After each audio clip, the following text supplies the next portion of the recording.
So this is Eric. He's been down the street at my place. We've been riding him and showing him a little bit. The last couple of times we've shown him, he's been a little bit ouchy. So I'm gonna bring him back down and let Talia and the vet team here just take a look at him, see if it's something minor or something more in detail that we need to look at. But otherwise, we get that taken care of, he'll find a home pretty quick. I'm Gabriel Phillips. I'm one of the volunteers up here at All City in the Barn. Today I'm just kind of shadowing the farriers, just trying to soak up some knowledge and learn about horsemanship and tool control and just the process of trimming and shoeing horses. I mean, just basic horsemanship, basically. I'm learning how to approach a horse and how to walk around a horse and get under a horse, lift a hoof, things like that. Just the basics of the basics for now. This is my second time being with them, so I'm just kind of soaking it up slowly and make sure I get everything right. The most surprising thing I found out is that the closer you are to a horse, the less leverage it has to kick you. So this whole time I've been walking far away from it, but I'm kind of right there in the red zone when I do that. So now I kind of brush up against them, let them know I'm there, and hopefully just keep myself safe. Hammer changing services.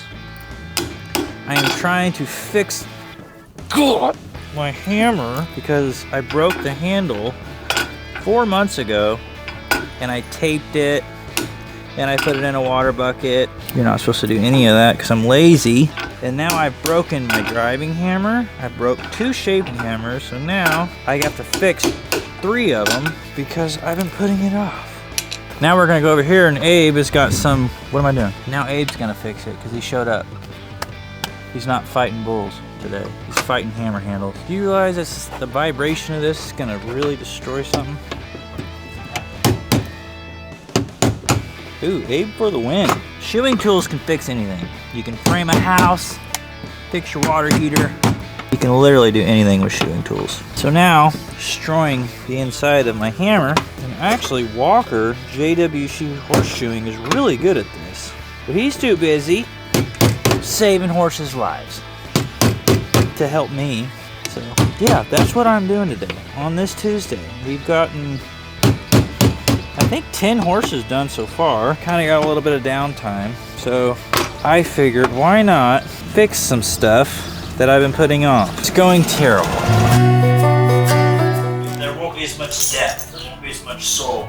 See, the down foot, there'll be a bunch of sole you can cup out, and you can get a lot shorter from the bottom than the top. Upright feet, you gotta do most of your work from the top. It took me forever to figure that out.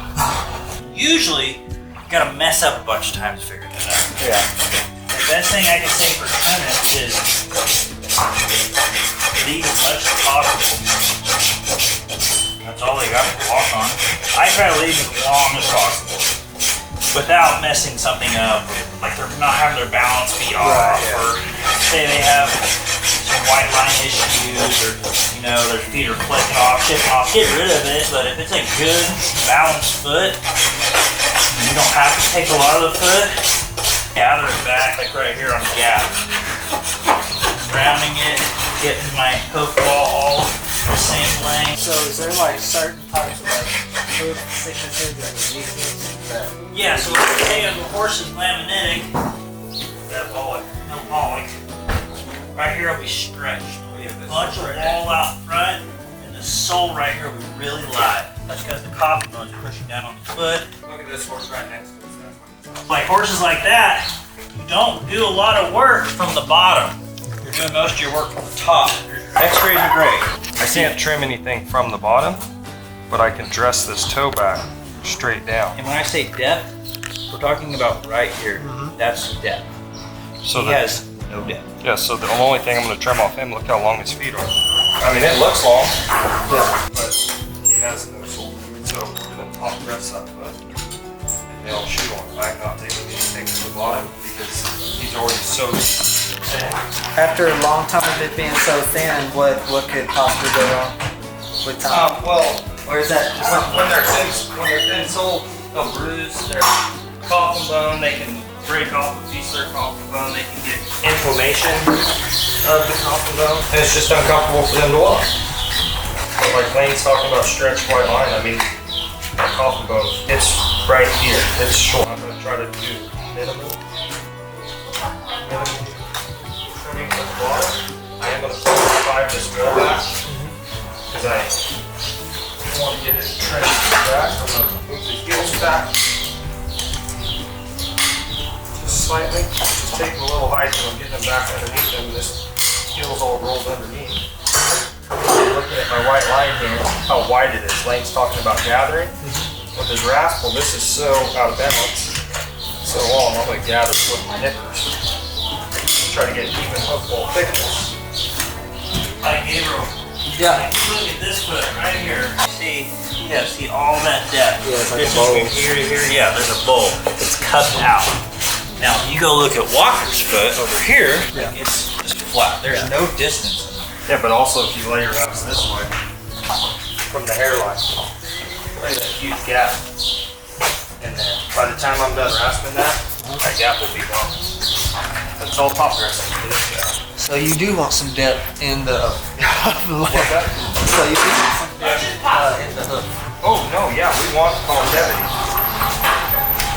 We want Like that's what you're trying to get as much depth as possible. See, that is outstanding. But my nails are going to be right here. Yeah. So all this wall right here, I don't need it. It's lateral flare, medial flare. Hi guys, my name is Desiree and I'll see you in a bar today. So today is Tuesday. So we got vet going on, farrier going on, and we also got feed delivered. So we had to get Layla and Harvey. Harvey and them and Layla are across the street. We got Harvey. Poor Jacob. Poor Jacob had to get Layla, that mule right there. I took almost an hour to get her. She was just running all the way through. Poor Jacob, I don't know what he did. He came out of nowhere just covered with dirt and poor guy. So we did that, and then we did a lot of x-rays and then a lot of what to do, what's their next plan, and then we go from there. Good morning, I'm Dr. Lucas here at All Seated in a Barn. We've got a lot of things on our list today. Some lame horses we're gonna fix, and then we've got some intakes. We're checking them out, making sure they're happy and healthy, no soundness issues. It's a full day helping the farrier out, get some horses done, and we're just going right along, fixing everybody as we go. So the biggest thing coming into summer, we always worry about colic, things like that. Make sure you have your medicine kit stocked up, electrolytes, Banamine, things like that. Get in touch with your vet and make sure you have everything stocked up, and you'll be very happy, and so will your horse. So today is Friday. Holy moly. What can I say? A lot going on. So right now we have a horse named Allie. She's Osphos legend. With her, she is a chicken. When I say a chicken, because she is scared of everything, which is good, it's fine. She can't handle a lot of noises, so I asked nicely for the guys, don't turn anything on because I don't want anyone to be ran over. So we have her in the round pen because it's so tame and she can't go anywhere, so that's a perfect safe area for her. And then we're also doing injections today, so we're gonna do Ellie and Allie. So Osphos legend her first, and then we'll do her injections to feel better. So we're going to give them a stall rest, and then they'll get ready to be worked with. All right, new horses coming in today. Don't you just love? So we have one hauler coming at 10:30. We have two babies coming in. We have some Persian drops and some mini and a baby donkey. I've been moving some horses around, so we got free open spots. Then our other hauler is coming at 1:30 to 2. So we have a full load of donkeys and a few horses coming in. All the donkeys will be in the end pen, so stay tuned. You'll see them on Tuesday. And then horses will be behind the round pen or the house pens. So that's our fun excitement on Friday. We have Ellie here. We did some x-rays on her, found some pathology in her stifles and her hocks, not bad. So what we're gonna do is we're gonna inject those areas to make her 100% so she can move out beautifully. The stifle joint is right here, what they would call their knee, a lot of people, because it's very similar to our knee. It has a patella, has what we call the ACL and MCL. That's their ligaments on either side, so that's very similar to our knee. So she has pathology on the inside, so we're gonna stick a needle in there, put joint fluid in there, and she will be smooth as butter. Hi everybody, good to see you here at All Seated in a Barn. We got a nervous Nellie here. We do try to keep the team together when we're working with a horse that has a little bit of nervousness, a little bit of fear. She's a little frightened of everything, but as a team here, we try to keep everyone safe, and we love everything we do here at the barn. Terry is my partner in crime, along with, we've got our vets here today and doing amazing stuff to heal these animals. And so we just got our little Morris back over. He was across the street for a half a minute. Anyway, he's a 30-year-old quarter horse. He's just got his feelings hurt. Our horses are very emotional, along with we humans here at the barn. Our emotions run high, and you'd be surprised at what these horses take in from our human emotion as well as theirs. They project them tenfold. So this is Morris. He is around 30 years old. He's probably been there, done that horse. When he came, he was so full of an old coat and very dull. Now that he's shed his winter coat, almost, he's all sleek and shiny. We can still see here, this hair and this right in here is still part of his winter coat, and he is shedding it. Probably if I go get a brush, I can probably brush most of this off of him today because it's ready to come off. And then he'll be sleek and shiny now until next winter, where he'll grow another one.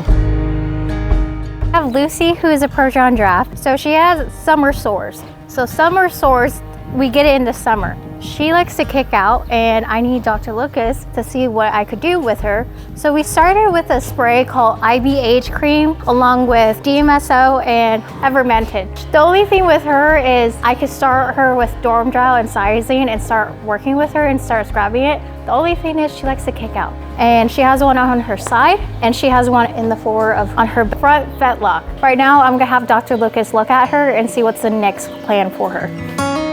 Hey guys, what a beautiful day we have here at the barn. We're getting ready to plan for another spectacular birthday. We've been booking some amazing parties out here, and everybody just can't get enough. Our calendar is getting full, but as you can see, my favorite rental company, Joe Ronco, brought my tables and chairs. Time for power washing. It should be an amazing event tomorrow with an 8-year-old's birthday. We're gonna do pony rides. We're gonna bring the ponies out for the kids to brush and pet. It's gonna be a beautiful day here at the barn. Watch close and don't hesitate to give me a call at ASIAB, the venue, and let's book your party. And on that note, guys, by having your party here, your donation to this venue is not only something that you're going to enjoy, but you are helping the animals as well. So I look forward to hearing from you all. So today we have several horses and donkeys coming in from Texas. Well, two of them are two of the reservation foals that are unhandled and wild. So we're bringing them in because we've had some success with several volunteers at getting them gentle and used to people. And I think that it's good to give them that opportunity, because not only is it a learning experience for the volunteers on how to handle wild babies, but also for the babies, it gives them a second chance, learning on both ends, which is a really good thing. And then we've got Forge coming in. Forge was a Percheron that we rescued at the April auction. He went to confidence camp, as I call it, because he had no concept or awareness of humans. And although he was gentle, he would walk all over the top of you, and nobody wants to be smushed by an 1,800-pound Percheron. So he's coming in from confidence camp. We've got another draft that we recently rescued that I never fundraised for. He's coming in, he's gonna be on the skinnier side, but we have a better equipped facility here to take in these skinnier draft horses and give them more of a larger stall setting so that they can gain weight in our program here. In Texas, it's a little bit more tricky because we're more of a pasture setting back there. So when you're trying to focus specific meds and supplements and feed to a larger horse, it's a little bit more tricky. So until we have that set up back there, I tend to like to do that here. And then we've got donkeys coming in today. We have little Betty and Elmo, which is the little Minnie and the mom that were born in April at the auction right in front of me. They're gonna be here today. They're adopted and they'll head to their new home in a couple weeks. And then several horses from the May auction will be here today also, but not till this afternoon. But still, it's I'm always excited to see them because it's been a few weeks. Something really cool coming down the pipeline of horse rescue world is I've always had this vision that the You've Been Socked campaign is not just about us socking people, it's all the rescues socking people, because we all have our own platforms, we all have our own reach, we all have our own specific followers that follow us for specific reasons. The more people that can get these socks out, the more of an impact we can make across the board. Sweet Mercy's Rescue and Rescue Ranchito are the first two rescues coming in to the You've Been Socked campaign, which is huge and amazing. We've already got their socks ordered, and the first launch will be Sweet Mercy's, which the proceeds will benefit her rescue, and then Rescue Ranchito will come in second, and then of course the proceeds benefit her rescue as well, while the impact is getting out there. So it's really cool. It's everybody working together to spread awareness, but also it's another financial income stream for them so that they can do more and help more and continue what their missions are. The best way to support us is always through donations, whether that be product that we need or monetary. And you can do that by joining our Patreon, going to the website, or visiting any of our social media platforms for links on the best ways to help us.